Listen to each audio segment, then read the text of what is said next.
and you strongly recommend that they take on a new CEO role. So tell us about that. Yeah, a few weeks ago, I thought of that over the weekend. I mean, I don't know if I'm the first to ever say this phrase. I didn't Google it or anything, but I was like, they need to be a new CEO, a new role, a chief emotional officer of their own lives.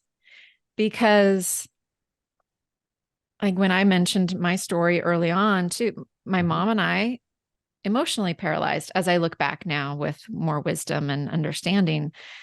And so many people become emotionally paralyzed through their lives. And like I said, many business owners, many entrepreneurs,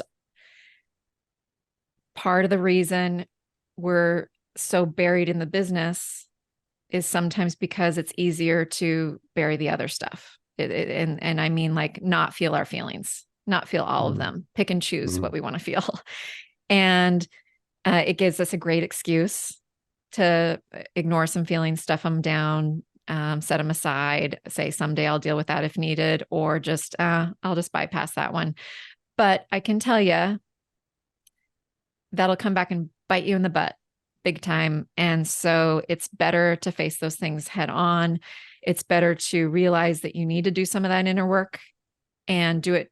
The ideal scenario is you do it proactively before you really feel like you need it, before you're in a kind of a disaster zone of some kind of big or little trauma in your life, or before you've got the shock about the fantasy not being real, or the what you thought was going to be real is now a fantasy. And so learning how to have more emotions. So for instance, when I more emotional control over your life, and